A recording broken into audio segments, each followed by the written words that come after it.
kelompok satu ingin memperluaskan pemetaan pengetahuan jauh dan sistem informasi geografi serta interpretasi peta. Itu kami ingin memperkenalkan diri dulu. Saya sebagai moderator koordinasi Halo.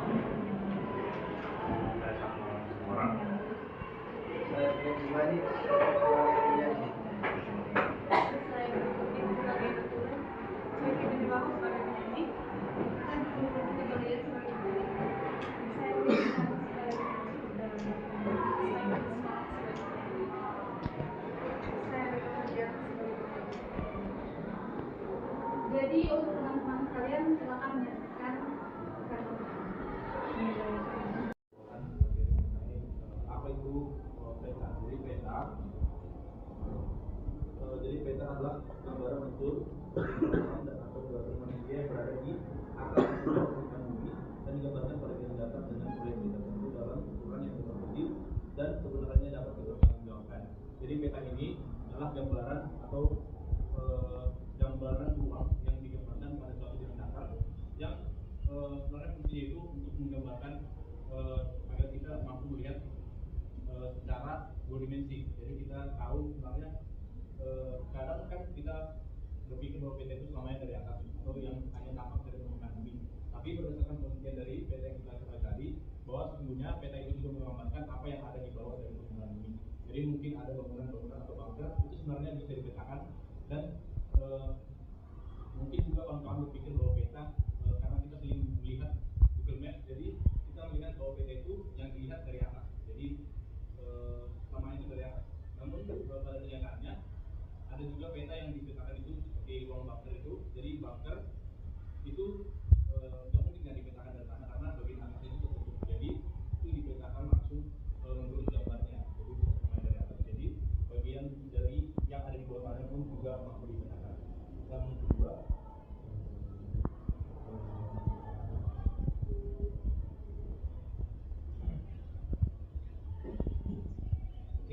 jadi yang kedua yang saya akan menambahkan adalah komponen peta. Komponen peta itu terdiri ada beberapa, yaitu judul peta, skala peta, garis bintang, garis bujur, sudut arah, peta insert, simbol peta, legenda, sistem proteksi. Sebenarnya proyeksi ini maaf kawan-kawan, bahwa sebenarnya itu artinya adalah proyeksi peta. Pertama, judul peta. Jadi judul peta seperti yang kita tahu, judul peta adalah hal yang sudah langsung menggambarkan peta itu secara keseluruhan. Misal peta Indonesia, jika sudah dikatakan itu peta Indonesia, maka kita sudah tahu bahwa yang ada dalam peta tersebut adalah gambaran dari wilayah Indonesia. Maka dari itu peta adalah judul peta adalah suatu hal yang mencerminkan isi pokok yang ada atau yang akan ditampilkan dalam peta tersebut. Juga peta ini tidak selamanya seperti yang kita itu kadang peta itu kan di tengah, jadi itu selama itu ada di tengah, dan judul peta itu tidak boleh menutupi bagian dari peta tersebut. Kedua adalah skala peta. Seperti yang kita tahu, kita juga sering mendengar skala peta yang dimana contohnya misal peta satu DKL dibuat itu ukuran dibuat skala 1:1 cm. Berarti 1 cm dalam gambar tersebut artinya 1 meter dalam dunia nyata. Dalam lebih detailnya, skala peta adalah perbandingan antara jarak pada peta dengan jarak sebenarnya di permukaan bumi.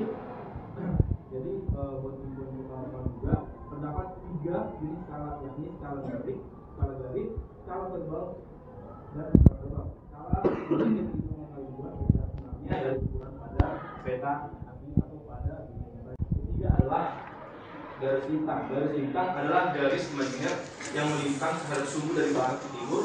Garis lintang menentukan wilayah iklim di permukaan bumi, dan garis bujur. Nah, garis lintang dan garis bujur inilah yang menentukan koordinat. Misal kita melihat seperti di aplikasi Gojek, kawan-kawan tahu bahwa ketika kita menentukan suatu wilayah, mereka akan menentukan beberapa titik atau yang disebut dengan koordinat. Jadi seperti yang ada di game, mungkin kawan-kawan tahu bahwa di Minecraft itu ada yang namanya koordinat X, Y, dan dari atas atau dua dimensi. Maka kita hanya melihat ke depan, ke belakang, ke kiri, ke kanan, atau lebih detailnya itu ke timur, barat, utara, dan selatan. Jadi koordinat itu nanti misal 10 derajat ke selatan dan ke atasnya beberapa derajat seperti itu. Jadi garis lintang dan garis bujur ini lebih jelasnya dari zigzag itu garis yang melintas dari sudut barat dari barat ke timur permukaan bumi garis zigzag. Demikian juga garis bujur adalah garis imajiner yang bujur dari utara ke selatan. Nah, inilah yang menentukan koordinat tadi. Yang ketiga, petunjuk arah. Petunjuk arah disebut juga tanda orientasi. Petunjuk arah mengarah mata angin. Nah, ini seperti yang saya katakan tadi, ini juga berhubungan karena dalam satu peta semuanya ada struktur. Jadi petunjuk arah ini juga berfungsi untuk menentukan koordinat seperti tadi.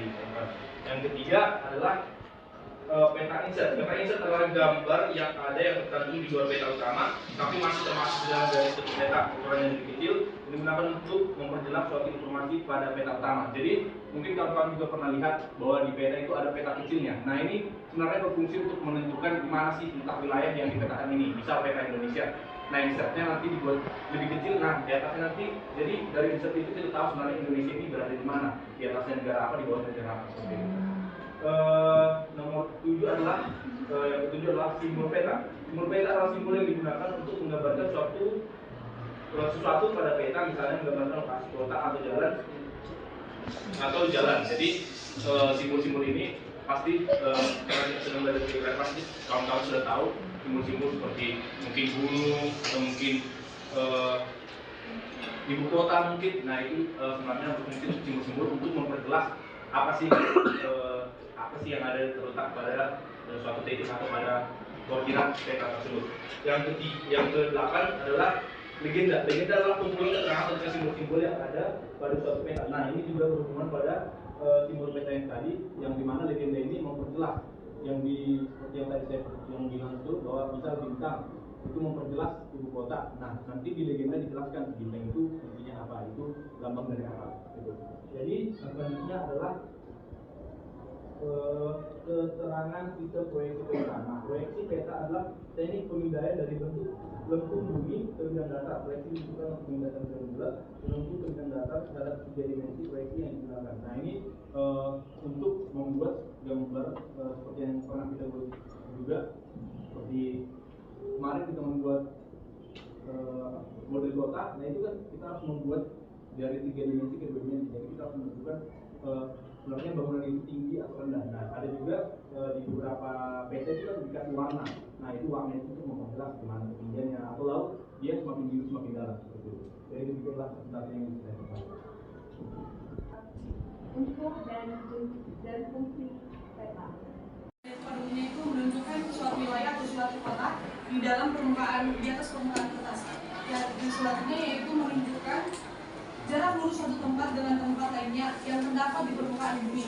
Yang ketiga, menggambarkan luas dan bentuk wilayah, menyajikan data tentang potensi suatu wilayah, dan sebagai tempat penyimpanan informasi dan alat penyajian informasi, sebagai sumber data yang dapat digunakan dalam berbagai rencana pembangunan. Fungsi peta juga fungsi peta menggambarkan bentuk-bentuk permukaan bumi seperti benua, gunung, negara, sungai, dan bentuk-bentuk lainnya. Selanjutnya yaitu jenis-jenis peta. Jenis-jenis peta dapat dibedakan berdasarkan jenisnya. Yang pertama yaitu berdasarkan skala. Yang pertama, peta skala sangat besar atau kadastar dengan skala 1:100 sampai 1:5000. Peta ini berguna untuk menggambarkan peta tanah dalam sertifikat hak milik tanah atau bahasa Jawa hikuku. Yang kedua yaitu peta skala besar dengan skala 1:5000 sampai 1:250.000. Peta ini digunakan untuk menggambarkan wilayah sempit, misalnya peta kota. Yang ketiga, peta skala dengan skala 1:250.000 sampai 1:500.000. Peta ini digunakan untuk menggambarkan daerah yang agak luas, misalnya peta provinsi.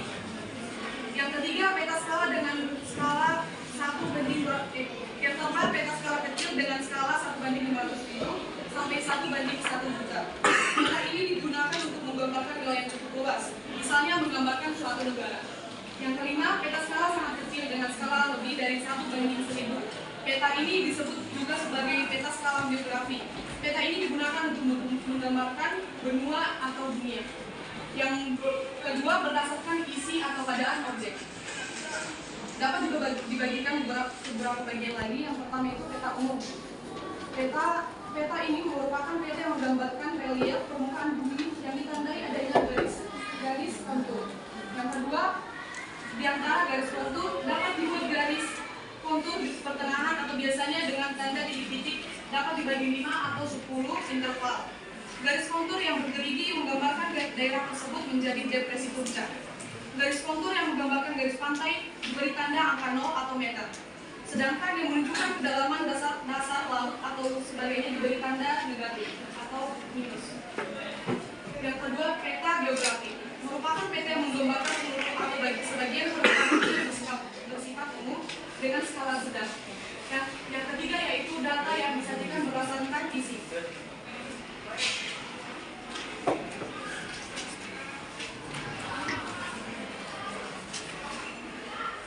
Dapat dibagikan beberapa bagian lagi, yaitu peta stasioner yang menggambarkan keadaan permukaan bumi yang datanya bersifat relatif atau tetap stabil.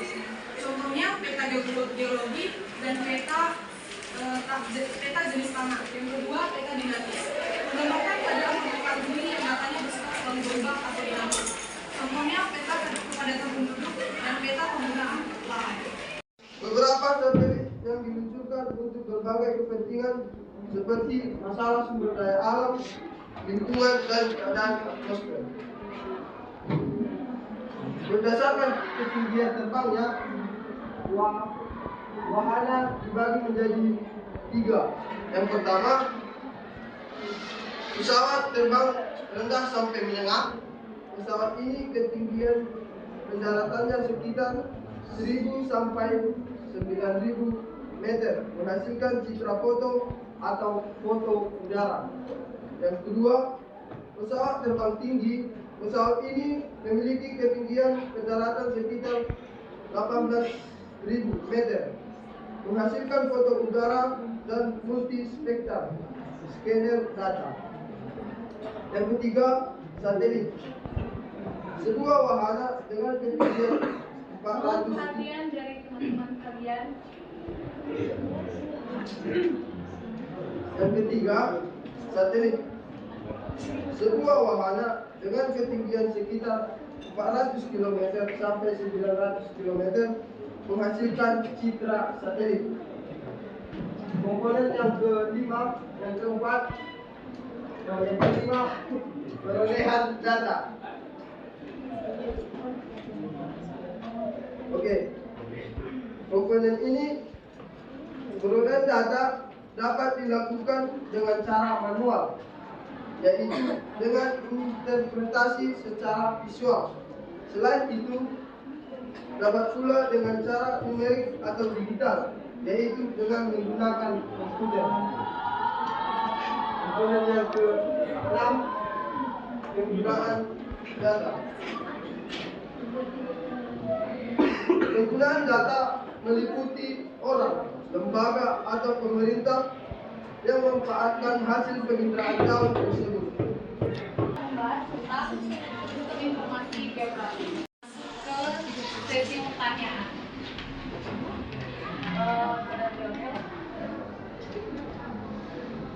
Tadi ada dijelaskan tentang jenis-jenis peta. Nah, ada 3 poin di situ. Cuma saya nggak melihat tentang proyeksi. Saya mau nanya, apakah perbedaan cara proyeksi itu termasuk dalam perbedaan jenis peta? Karena kan ada proyeksi dia silinder, ada tabung, ada kerucut gitu kan. Itu apakah nggak dimasukin ke jenis peta?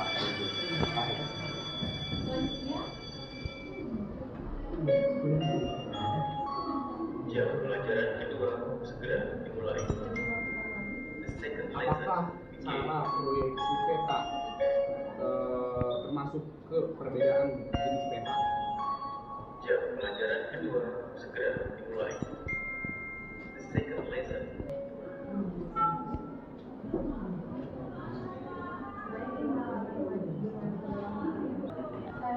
Maka dari kelompok 3 ini bertanya, coba jelaskan apa manfaat pendengar jauh untuk kehidupan kita sehari-hari.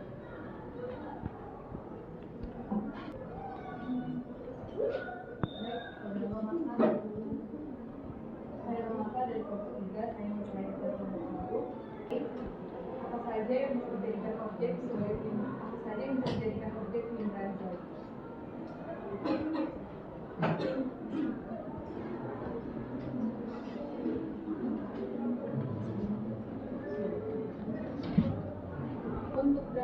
kelompok lain. Pertanyaan selanjutnya.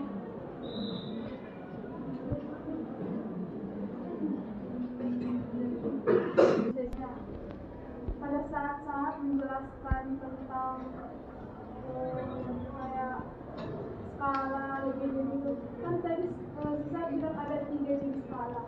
Skala ini digunakan pada jenis peta yang sama atau berbeda, kayak skala yang batang itu di peta tematis atau gimana? Apa di ketiga skala itu bisa dipakai ke semua peta?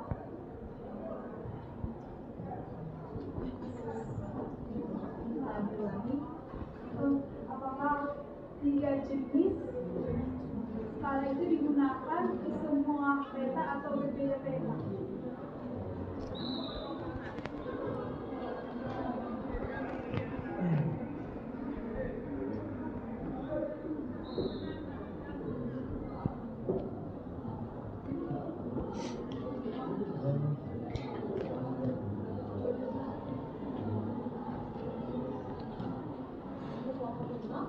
Bertanya tentang materi yang dijelaskan oleh saudara Rifki.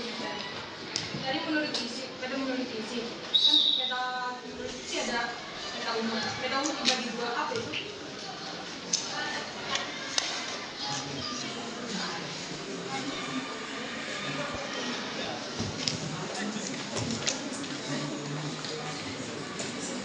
Baik, kita tutup untuk sesi pertanyaan yang pertama. Nanti kita akan lanjut sesi pertanyaan yang kedua setelah menjawab pertanyaan. Mohon diberikan waktu dari Ini kami akan menjawab pertanyaan dari sesi pertama. Jadi saya akan menjawab pertanyaan Kristiani dari kelompok 3. Pertanyaannya, jelaskan apa manfaat penginderaan jauh untuk kehidupan sehari-hari. Jadi semalam kami sudah bicara sama ini. Jadi materi kami dalam penginderaan jauh cuma definisi penginderaan jauh dan komponen-komponen penginderaan jauh. Jadi manfaat penginderaan jauh bukan materi kami.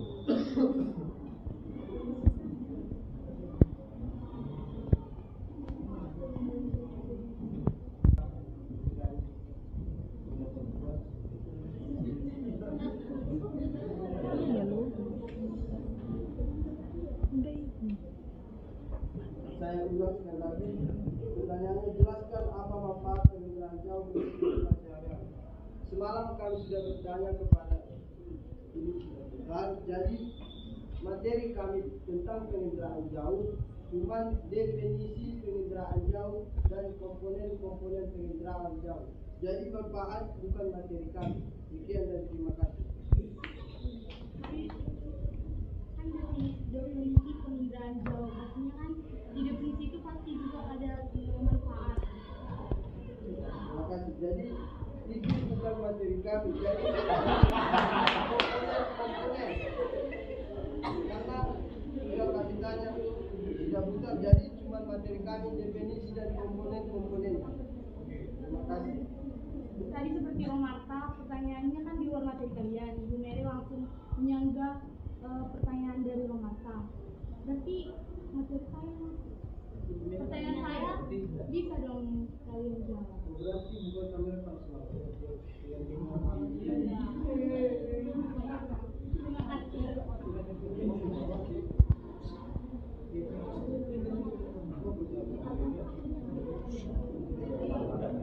Sebenarnya kan penghitungan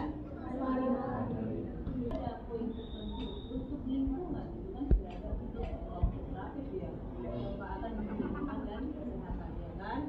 Nah kalau si Romarta kan untuk kehidupan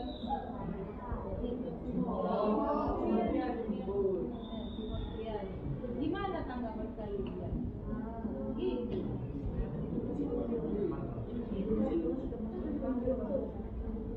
Untuk kehidupan sehari-hari. Saya mau lihat tanggapan kalian yang jawab itu gimana. Oke, baik, mungkin akan saya jawab. Jadi secara bagi saja kawan-kawan, yang kita tahu mungkin yang sudah tadi saya bawakan, penginderaan jarak jauh itu kan untuk memetakan yang besar yang nggak bisa kita lihat secara keseluruhan menjadi lebih kecil. Jadi kita tahu gambar mana, gambarnya di mana, bangunannya di mana. Jadi kalau dalam kehidupan sehari-hari, aplikasinya dalam sehari-hari, ya simpelnya kayak misal skala apa, posisi tempat duduk kita itulah. Itu kan sebenarnya dipetakan kan. Nah itu salah satu fungsi kegunaannya dalam sehari-hari. Jadi kita tahu duduknya siapa di mana dan itu kan dipetakan. Nah untuk yang lainnya, contoh lainnya seperti mungkin kalau kita pergi ke kota besar kita nggak tahu tempatnya. Kita kalau kita pesan Gojek atau yang sama gitu kan. Nah itu kan ada petanya. Nah itu salah satu contoh untuk aplikasinya dalam kehidupan sehari-hari. Jadi gara-gara peta atau penginderaan jauh itu, kita tahu lokasi kita di mana atau lokasi tujuan kita di mana, jarak kita ke sana berapa gitu. Karena di situ sudah dijelaskan semua seperti tadi skala-skala yang berapa. Jadi itulah fungsi-fungsinya dalam kehidupan sehari-hari. Apakah saudara Noviani puas dengan jawaban yang saya berikan? Sekian. Ya, kemudian ya. Tadi kalau kehidupan sehari-hari ya yang paling simpel aja seperti yang kita katakan tadi ya. Google Map itu juga termasuk dalam penginderaan jauh karena penginderaan jauh kan pengambilan dari satelit ya kan, dia kan menggunakan kamera kan. Nah itulah untuk kehidupan sehari-hari. Kalau si Romanto tadi udah menjurus makanya saya stopkan. Kalau ini kan masih yang umum ya, berarti ya lanjut. Oke. Jadi saya akan menjawab pertanyaan Romata dari kelompok 3. Apa saja yang dijadikan objek penginderaan jauh? Jadi objek yang dapat dijadikan dalam penginderaan jauh baik alam maupun batan, yaitu seperti lahan, perairan, hutan, pemukiman dan bentuk muka bumi. Untuk alam, atmosfer, litosfer, hidrosfer, antroposfer dan biosfer. Sekian. Apakah sudah jelas?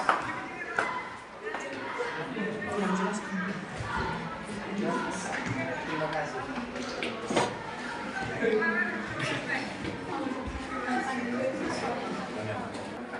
Untuk menjawab pertanyaan dari Lionel tadi, Lionel tadi bertanya apakah cara proyeksi peta termasuk ke jenis perbedaan peta. Nah, seperti yang kita tahu tadi bahwa proyeksi peta secara umum, proyeksi peta dapat didefinisikan sebagai ilmu yang mempelajari cara pemindahan data topografi dari permukaan bumi ke atas permukaan peta. Jadi sebenarnya proyeksi peta ini tuh cara kita memindahkan permukaan bumi kan bulat. Jadi ada beberapa cara itu seperti azimutal, kerucut dan silinder. Nah azimutal ini cara kita melihatnya itu langsung datar. Jadi misalnya mereka bulat, kita langsung lihatnya datar dan langsung itu aja dijiplak gitu lurus. Nah kalau dia kerucut, dia pengambilannya berbentuk kerucut. Jadi dia mengerucuti dari lingkaran globe tersebut. Yang ketiga adalah silinder. Nah silinder itu kita penggambarannya langsung dikelilingi. Jadi inilah salah satu yang membuat penggambaran peta itu sebenarnya nggak sempurna. Jadi gambar bumi yang kita terima atau yang kita lihat di peta itu sebenarnya nggak sempurna. Ukurannya itu nggak sempurna karena pengambilannya nggak boleh langsung datar. Kalau pengambilannya langsung datar, mungkin langsung buminya dikulitin terus dibuka langsung datar. Itu sebenarnya nggak sempurna. Jadi gambar bumi yang kita terima atau yang kita lihat di peta itu sebenarnya nggak sempurna. Ukurannya itu nggak sempurna karena pengambilannya nggak boleh langsung datar. Kalau pengambilannya langsung datar, mungkin langsung buminya dikulitin terus dibuka langsung datar gitu kan. Tapi nggak mungkin. Jadi ini adalah ilmu untuk menentukan cara menentukan atau cara menggambarkan atau pemindahan dari gambar permukaan bumi ke bidang yang datar. Karena kan kalau lebih enak sebenarnya melihat peta itu langsung dari globe. Tapi karena kita nggak mungkin kan bawa globe dan lebih simpelnya bawa atas, jadi dan penginderaan jauh itu kan ke bidang datar, maka itu dibuatnya cara pemindahan itu menggunakan proyeksi peta tadi. Nah ini juga mungkin untuk menjawab pertanyaan yang lebih jelasnya. Jadi jenis-jenis peta itu ada beberapa jenis, ada dua lebih tepatnya itu pemetaan umum dan pemetaan khusus. Nah pemetaan umum itu ada peta topografi, peta korografi, dan peta dunia. Nah secara khususnya lagi mungkin ini juga akan menjawab pertanyaan dari Tasya yang dimana tadi Tasya bertanya apakah skala itu bisa dipakai ke semua peta. Nah ini skala peta itu ada juga secara khusus namanya itu peta berdasarkan skala. Nah, peta berdasarkan skala berarti satu skala ini dipakai ke satu peta gitu. Jadi peta khusus ini atau peta tematik ini juga peta yang berdasarkan skala tadi itu masuk ke peta khusus. Nah, jenis-jenisnya, jenis peta berdasarkan skala itu ada peta kadastar, peta skala besar, peta skala sedang, peta skala kecil, peta skala geografi, skala geografi. Nah, ada juga peta datar, peta timbul, peta digital, peta garis, dan peta foto. Nah, itulah semua tadi jenis-jenis peta yang ada yang kita tahu mungkin sampai sejauh ini. Mungkin ada beberapa yang tidak saya sebutkan, akan tetapi untuk menjawab tadi saya sudah menjawab pertanyaan dari Tasya dan juga untuk menjawab pertanyaan Lionel bahwa sesungguhnya proyeksi peta itu bukanlah salah satu cara untuk menentukan jenis peta. Proyeksi peta adalah ilmu untuk menangkap gambar dari permukaan bumi ke suatu bidang bumi. Sekian. Apakah kawan-kawan sudah puas dengan jawaban yang saya sampaikan? Jadi saya jelaskan lagi. Berarti tadi kan ada azimutal, silinder, dan longitude. Itu berarti tidak masuk ke jenis peta. Tidak masuk. Sekian. Terima kasih.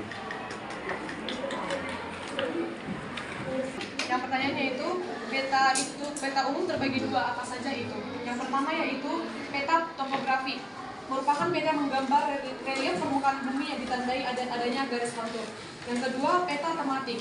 Peta tematik atau peta khusus merupakan peta yang terdiri atas satu atau beberapa tema dengan informasi yang lebih dalam atau detail. Contohnya peta curah hujan, peta tanah atau peta persebaran suku dan lain-lain.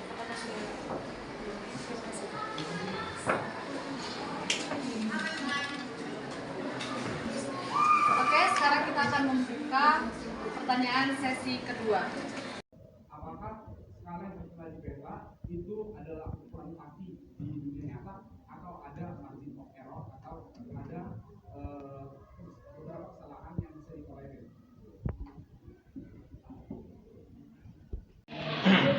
Jadi tadi Lionel bertanya apa skala yang tertera di peta itu adalah ukuran pasti di dunia di peta atau ada beberapa kesalahan. Jadi seperti yang kita lihat tadi itu kan bentukannya itu kan nggak langsung bisa persis bulat gitu kan. Jadi itu bisa aja kalau mungkin ukurannya memetakan dunia itu pasti ada kesalahan atau mungkin bisa jadi terjadi kesalahan. Tetapi kalau dalam memetakan tadi yang bertanya itu memetakan. Nah, kalau mungkin cakupan yang kecil, bisa ruangan ini, kalau kita dipetakan dari atas kan pasti asli. Jadi sebenarnya itu tergantung bagaimana, tergantung ukurannya aja. Kalau kita ukurnya dunia, mungkin menurut saya itu pasti saja ada kesalahan karena bentukannya tadi tidak bisa langsung diukur secara bulat, biar dibentukkan ke bentuk yang lebih datar. Jadi untuk jawaban yang tadi, skala apakah itu benar-benar asli seperti yang ada di dunia? Jadi jawabannya adalah tidak selamanya. Mungkin menanggapi tentang aku ingin nanya tambahan dari pertanyaan tambahan dari pertanyaan itu, apakah ada peta secara luas dunia ya? Jadi apakah ada peta secara dunia yang luas itu yang benar-benar akurat atau itu tidak mungkin kita capai? Atau mungkin kalau menurut pendapat kami dari kelompok mungkin bisa saja itu dibuat mungkin saja dibuat apabila dia pemetaannya secara kecilan atau mungkin ukuran kelas ini mungkin kita contohkan saja bisa kelas ini berbentuk bulat kan kalau kita petakan dia menjadi datar atau seperti ini dari kita buat kan nggak mungkin. Jadi bagaimana kalau kita buat dia secara kecil, jadi petakannya kecil dari dia digabungin. Jadi semua skala dari peta tersebut itu misal 1 berbanding 1 km. Nah itu semua nanti petanya dibuat 1 berbanding 1 km. Jadi itu sebenarnya mungkin saja dibuat untuk membuatnya persis bentuknya seperti di dunia nyata. Atau mungkin ada beberapa cara lain seperti menggabungkan ketiga dari cara tersebut. Seperti ketiga cara tersebut dibuat untuk membuat proyeksi yang lebih akurat lagi. Apakah Lionel terus menjawab? Terima kasih. Ya, kalau untuk skala ya, Lionel itu biasanya kan berbeda ya Pak Doket ya. Ada beta dunia di atas 1 dengan biasanya itu kan berbeda. Ya.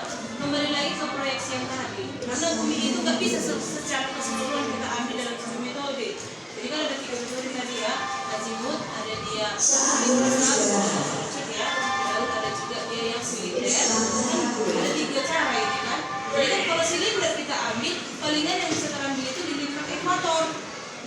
ambil azimut palingan hanya bisa di utara dengan selatan. Kalau kita bentuk kerucut, nah palingan itu juga hanya mengambil bintang 45.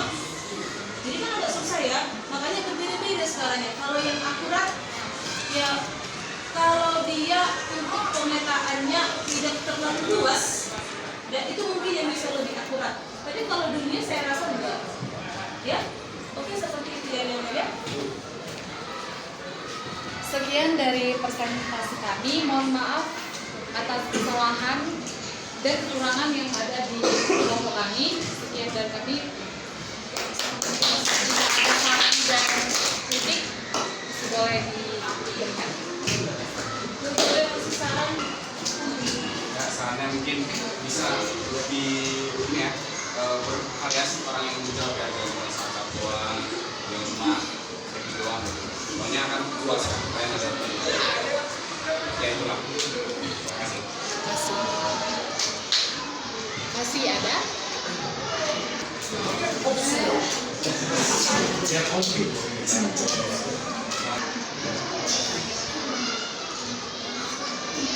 Adis? Ada Leonel yang memberikan saran yang lain sebagai penonton pasif atau penonton aktif? Ada yang lain? Cukup? Sekian dari kami.